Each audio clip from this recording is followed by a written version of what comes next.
10 minute का समय आप लोग ध्यान दे करके सुने, फिर आगे ही कथा सुनेंगे।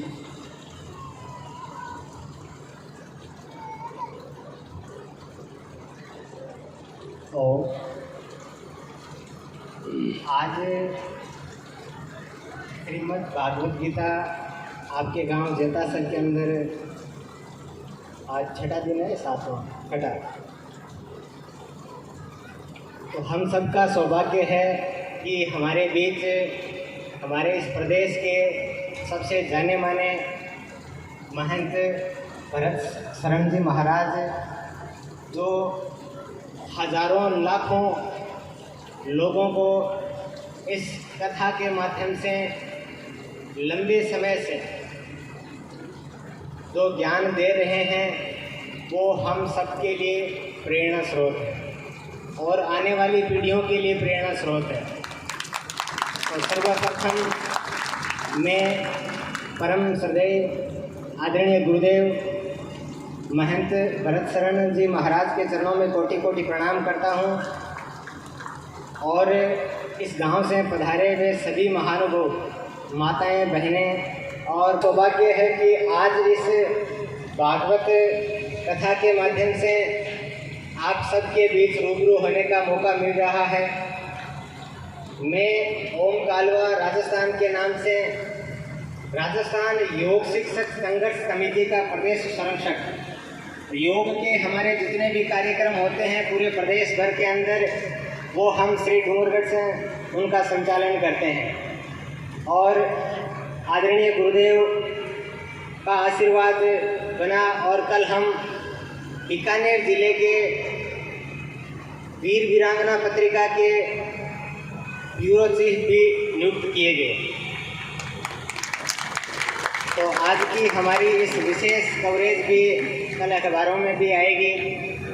और ज़्यादा समय न लेते हुए आप सब जो भागवत कथा का श्रवण करते हो, आनंद लेते हो, शास्त्रों में, सारे ग्रंथों में हर जगह ये कहा गया है कि कभी झूठ नहीं बोलना चाहिए, कभी चोरी नहीं करनी चाहिए, हिंसा नहीं करनी चाहिए, गलत अनैतिक कार्य कभी नहीं करना चाहिए। सबको पता है, छोटे से लेके बड़े इंसान तक को पता है। पर हम क्या करते हैं? हम बोलते हैं, झूठ बोलते हैं, लड़ाई झगड़ा करते हैं, हिंसा करते हैं, गलत कार्य करते हैं। क्यों करते हैं? क्योंकि हमें अच्छे लोगों का सानिध्य प्राप्त नहीं हुआ, हमें अच्छी शिक्षा प्राप्त नहीं हुई, अच्छे संस्कार हमें नहीं मिले। इसीलिए आप सब देखते हो, टीवी के माध्यम से, समाचार पत्रों के माध्यम से देखते हो, सुनते हो, शास्त्रों के माध्यम से, इन कथाओं के माध्यम से हम ज्ञान की बहुत बारीकी से बातें सुनते हैं। पर केवल सुनने से इसका कोई महत्व नहीं है। इनको सुनने के बाद में अपनी दिनचर्या में, अपने जीवन में जब हम इन चीज़ों को शामिल करते हैं, तब इस चीज़ का बड़ा महत्व होता है। क्योंकि हम अच्छी बातें सुनते हैं और करते नहीं हैं, तो फिर सुनने से क्या फ़ायदा है? अतः हम जब बड़े बुजुर्गों का, ऋषि मुनियों का, साधु संन्यासियों के सानिध्य में जो हम प्राप्त करते हैं,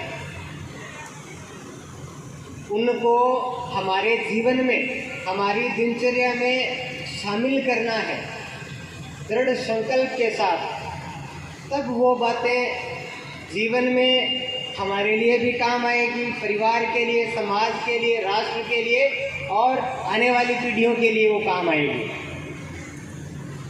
तो आज स्वास्थ्य दिवस, विश्व स्वास्थ्य दिवस पूरा संसार मना रहा है, लेकिन आप सबको पता है कि पूरे संसार के अंदर अब जैसे कोरोना वैश्विक महामारी ने कितना तांडव मचाया, और उस वैश्विक महामारी में सबसे ज़्यादा जो काम आई वो क्या चीज़ थी?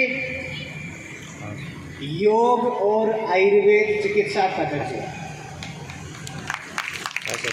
जो चिकित्सा पद्धति हमारे प्राचीन काल में सनातन धर्म से हजारों वर्ष पूर्व ऋषि मुनियों ने हमें दे के गए हैं, वो विरासत में मिली है हमें। तो हम बड़े सौभाग्यशाली है कि हजारों वर्ष बीत जाने के बाद भी वैसी अच्छी चिकित्सा पद्धति जिससे हमारे शरीर के सारे रोगों का निवारण हो सकता है। श्रद्धेय महाराज श्री जी ने अभी आपको कहा कि जिस चीज़ को सीखना है उनके विशेषज्ञों का मार्गदर्शन, उनका सानिध्य प्राप्त करना पड़ेगा। अतः आप सबके बीच में आज यहाँ बोलने का अवसर प्राप्त हुआ, तो मैं आप सबको एक इस स्वास्थ्य दिवस पे, विश्व स्वास्थ्य दिवस पे योग के बारे में बताना चाहूँगा कि योग, अब जैसे हम सुनते भागवत गीता के अंदर भगवान श्री कृष्ण हमारे योग शास्त्रों में सबसे बड़े योगी हुए, जिन्होंने भागवत गीता के अंदर 111 बार योग की चर्चा की गई है। और हमारे प्राचीन काल के जो योग के जो संस्थापक, जो गुरु थे, महर्षि पतंजलि जी महाराज, और उनसे पहले भी हमारे ऋषि मुनि हुए जिन्होंने योग का ज्ञान इस संसार को दिया। लेकिन उस ज्ञान को हमारे जितने भी संत महात्माओं ने, ऋषि मुनियों ने योग का जो ज्ञान इस संसार को दिया, वो बिखरा हुआ ज्ञान था। उस सारे बिखरे हुए ज्ञान को महर्षि पतंजलि जी महाराज और गुरु गोरखनाथ जी महाराज ने एक धागे में पिरो के अष्टांग योग की रचना की, जो आज पूरा विश्व अंतर्राष्ट्रीय योग दिवस 21 जून के ऊपर जब अभ्यास करता है तो अष्टांग योग के कितने अंग हैं? 8। यम, नियम, आसन, प्राणायाम, प्रत्याहार, धारणा, ध्यान और समाधि। आज से पूर्व प्राचीन काल में हमारे बड़े बुजुर्ग साधु सन्यासी सारे वृद्ध जन 200, 400 साल जीते थे। और अब हमें बड़ा दुख भी होता है कि हमने इतने सालों में विज्ञान ने बहुत प्रगति की, लेकिन पाया कुछ नहीं। स्वास्थ्य दिन प्रतिदिन गिरता जा रहा है। इसलिए कहते हैं शास्त्रों में कि पहला सुख कौन सा होना चाहिए? निरोगी काया। अगर आपका शरीर स्वस्थ है तो आप अपना काम, परिवार का काम, समाज का, राष्ट्र का, देश का, पूरे विश्व समुदाय का काम कर पाओगे जब आप स्वस्थ हैं। इसीलिए आज के दिन हम विश्व स्वास्थ्य दिवस मनाते हैं। स्वास्थ्य आपका अगर ठीक नहीं होगा तो सारे के सारे काम धरे रह जाएंगे। अब इस कथा के माध्यम से जब आप बैठ के आराम से आनंद पूर्वक जब सुनते हो भगवान श्री कृष्ण के पूरे पाठ्यक्रम को, जब आप सुनते हो तब उसमें बड़ा आनंद आता है।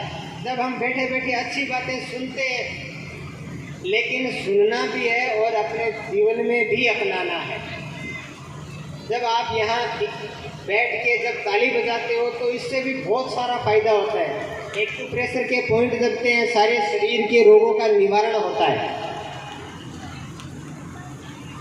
हम जैसे योग करते हैं, आसनों का अभ्यास करते हैं, प्राणायाम करते हैं, श्वास की क्रियाओं का अभ्यास करते हैं, कुछ शारीरिक कुछ क्रियाएं जैसे सूत्र नेति, जल नेति, दंड धोती, वस्त्र धोती इत्यादि क्रियाओं का अभ्यास करते हैं योग के अंदर। उससे हमारे शरीर की शुद्धि होती है। समस्या है, चाहे बीपी की प्रॉब्लम हो, चाहे शुगर की प्रॉब्लम हो, चाहे थायराइड की हो, चाहे हार्ट की हो, चाहे कोई भी हो,